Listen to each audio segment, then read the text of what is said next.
தந்தை மகன் தூய ஆவியின் பெயராலே ஆமேன்.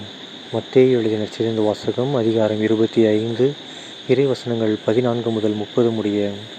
அக்காலத்தில் இயேசு தம் சீடருக்கு கூறிய உவமை, விண்ணரசை பின்வரும் நிகழ்ச்சி வாயிலாகவும் விளக்கலாம். நெடும் பயணம் செல்லவிருந்த ஒருவர் தம் பணியாளர்களை அழைத்து அவர்களிடம் தம் உடைமைகளை ஒப்படைத்தார். அவரவர் திறமைக்கு ஏற்ப ஒருவருக்கு 5 தாலந்தும், வேறொருவருக்கு 2 தாலந்தும், இன்னொருவருக்கு 1 தாலந்தும் கொடுத்துவிட்டு நெடும் பயணம் மேற்கொண்டார். 5 தாலந்தை பெற்றவர் போய் அவற்றை கொண்டு வாணிகம் செய்து வேறு 5 தாலந்து ஈட்டினார். அவ்வாறே 2 தாலந்து பெற்றவர் மேலும் 2 தாலந்து ஈட்டினார். 1 தாலந்து பெற்றவரோ போய் நிலத்தை தோண்டி தம் தலைவரின் பணத்தை புதைத்து வைத்தார். நெடுங்காலத்திற்கு பின் அந்த பணியாளர்களின் தலைவர் வந்து அவர்களிடம் கணக்கு கேட்டார். 5 தாலந்து பெற்றவர் அவரை அணுகி வேறு 5 தாலந்தை கொண்டு வந்து, ஐயா, 5 தாலந்தை என்னிடம் ஒப்படைத்தீர், இதோ பாரும், இன்னும் 5 தாலந்தை ஈட்டியுள்ளேன் என்றார்.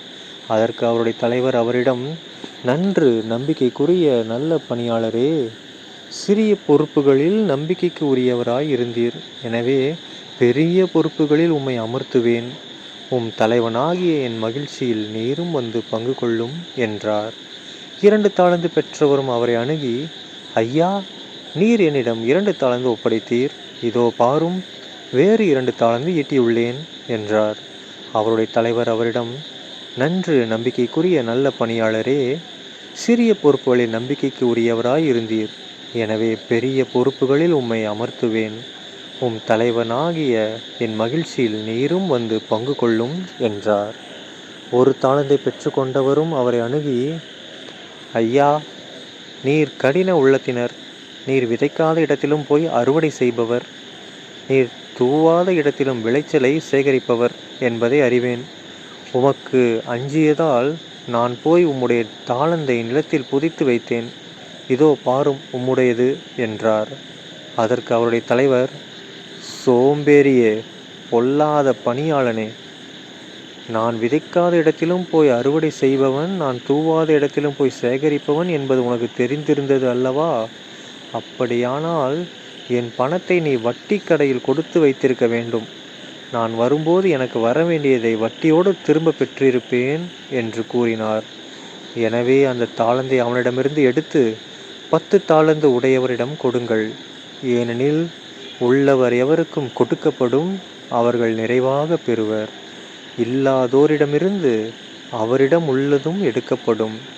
பயனற்ற இந்த பணியாளை புறம்பேயுள்ள இருளில் தள்ளுங்கள், அங்கே அழுகையும் அங்கலாய்ப்பும் இருக்கும் என்று அவர் கூறினார். ஆண்டவரின் அருள்வாக்கு. கிறிஸ்துவே உமக்கு புகழ். அன்பான சகோதர சகோதரிகளே, இன்று பொதுக்காலம் 21ஆம் வாரம் ஆகஸ்ட் 31ஆம் தேதி 2024ஆம் வருடம் சனிக்கிழமை. இன்றைய நற்செய்தியில் பாருங்கள், நம்ம இயேசு கிறிஸ்து ஆண்டவர் செம்மையான ஒரு தாளந்து உவமையை எடுத்து வைக்கிறாரு. ஓகேங்களா? ஸோ அந்த தாளந்து உவமை மூலமாக என்ன சொல்ல வர்றாரு? நம்மளை தான் சொல்கிறாரு.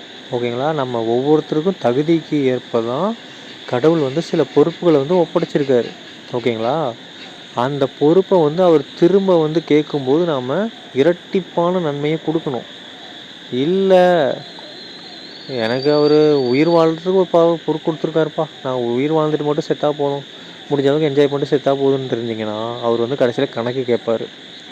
கணக்கு கேட்கும்போது ஒழுங்காக கணக்கு கொடுக்காம விட்டா என்ன ஆகும்? அப்போ நான் யாருக்கும் எந்த தீங்கும் செய்யலை, நான் பாட்டு நான் உண்டு என் வேலை உண்டு இருந்துட்டேன் அப்படின்னா அவர் என்ன சொல்லுவார்? டேய், உனக்கு நான் இவ்வளோ சொத்து பத்து கொடுத்துருக்கேன், இவ்வளோ அதிர்ஷ்டங்கள்லாம் கொடுத்துருக்கேன், இவ்வளோ ஆசீர்வாதம் கொடுத்துருக்கேன், ஆனால் இந்த ஆசீர்வாதத்தை வச்சு நீ யாருக்குமே உதவி செய்யாமல் நீ உண்டு வேலை உண்டுட்டு இருந்துக்கிற, நான்லாம் யாருக்கும் டிஸ்டர்ப் பண்ணலையே அப்படின்னு நீ கேட்கலாம். ஆனால் அவர் சொல்லுவார், நான் கொடுத்ததை நீ என்ன பண்ணியிருக்கணும்? மற்றவங்களுக்கும் பகிர்ந்துருக்கணும், மற்றவங்களுடைய மகிழ்ச்சியும் நீ பங்கேற்றிருக்கணும், ஏழைகளுக்கு உதவி இருக்கணும், ஆனால் நீ பண்ணல. ஸோ இனிமேல் உனக்கு கொடுக்க முடியாதுன்னு சொல்லி கொடுத்ததையும் எடுத்துக்குவார். ஓகேங்களா? ஸோ பி கேர்ஃபுல், எல்லோரும் கேர்ஃபுல்லாக இருங்க. ஏன்னா யாரெல்லாம் கொடுக்குறாங்களோ அவங்களுக்கு தான் என்ன கிடைக்கும், யாரெல்லாம் அதை கரெக்டாக யூஸ் பண்ணுறாங்களோ, கடவுள் கொடுத்த அருள் கொடைகளை யாரெல்லாம் கரெக்டாக யூஸ் பண்ணுறாங்களோ அவங்களுக்கு மட்டும்தான் கடவுள் கொடுத்துக்கிட்டே இருப்பார். நீங்களே வேணால் பார்க்கலாம், நிறையா பேர் வந்து வளர்ந்துக்கிட்டே இருப்பாங்க. ஆனால் அவங்க கிறிஸ்தவர்கள் தான், வளர்ந்துக்கிட்டே இருப்பாங்க. அதே கிறிஸ்தவர்கள் தான் தாழ்ந்துக்கிட்டே இருப்பாங்க. ஏன்னா அவங்கள்ட்ட உள்ளதும் எடுக்கப்படும். பயன் இல்லாமல் போச்சுன்னா உள்ளதும் எடுக்கப்படும். ஓகேங்களா? உங்கள்கிட்ட ஒரு 100 இருக்குன்னா ரூ. 1 ஏழைகளுக்கு கொடுங்க. அவங்க சந்தோஷமாக இருந்துட்டு போகணும். ஏழைகள், நீங்கள் இன்னும் பணக்காரங்களுக்கு கொடுக்கல, ஏழைகள் ஒன்றுமே இல்லாதவங்களுக்கு தான் கொடுக்குறீங்க. கொடுங்க. 100 ரூபா கொடுக்குறதுல என்ன ஆச்சு இப்போ உங்களுக்கு? ஓகேங்களா? ஸோ ஏழைகளுக்கு நம்ம இருக்கும்போது நம்ம கொடுத்து உதவி செஞ்சுட்டே இருக்கணும். அப்படி பண்ணும்போது கடவுள் நம்ம கொடுத்துட்டே இருப்பார்.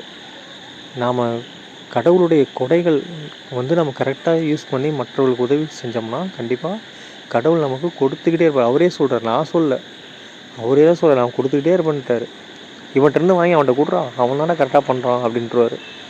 அதே ஒன்றும் பண்ணாமல் ஐயோப்பா எப்படியோ 100 வந்துச்சுப்பா, இதை வச்சு நான் மட்டும் வாழ்ந்துடணும் அப்படின்னு நினச்சோம்னா, இவன் இந்த 100 வச்சு ஒரு யூஸ் இல்லை, உனக்கு வாழ்கிறதுக்கு 10 ரூபா போதும்னு சொல்லி 90 பிடிங்கிட்டு போயிடுவார். ஓகேங்களா? ஸோ என்ன பண்ணணும், நீங்களும் நானும் கடவுள் நமக்கு கொடுத்த அருங்கொடைகள் நிறைய கொடுத்துருக்காரு. நல்ல ஒரு குடும்பத்தை கொடுத்துருப்பாரு, நல்ல ஒரு வேலை கொடுத்துருப்பாரு, நல்ல பிள்ளைகளை கொடுத்துருப்பாரு. ஓகேங்களா? அதெல்லாம் வச்சு என்ன பண்ணணும், நல்லபடியாக வாழணும். ஏழைகளுக்கெல்லாம் உதவி செய்யணும். முடிந்த அளவுக்கு ஏழைகளுக்கெல்லாம் எவ்வளோ உதவி செய்யணுமோ அவ்வளோ உதவி செய்யுங்க. ஓகேங்களா? ஏன்னா அதெல்லாக்கெல்லாம் நமக்கு கண்டிப்பாக கைமாறு கிடைக்காம போக மாட்டீங்க அப்படின்ட்டாரு. அதுவும் இல்லாமல் கொடுங்கள் உங்களுக்கு திரும்ப கொடுக்கப்படும். ஓகேங்களா? ஸோ இல்லாதவங்கள்ட்ட இருந்து உங்கள்கிட்ட பிடுங்கி கொடுத்துருவார் கடவுள், அதாவது உதவி செய்யாதவங்கள்ட்ட இருந்து. ஓகேங்களா? ஸோ நீங்களும் நானும் என்ன பண்ண போகிறோம், இன்றையிலிருந்து ஏழைகளுக்கு உதவி செய்வோம். தந்தை மகன் தூய ஆவியின் பெயராலே ஆமேன். இயேசுக்கே புகழ், இயேசுக்கே நன்றி, மரியே வாழ்க. இயேசுவின் ரத்தம் ஜெயம். அல்லேலூயா. Praise the Lord.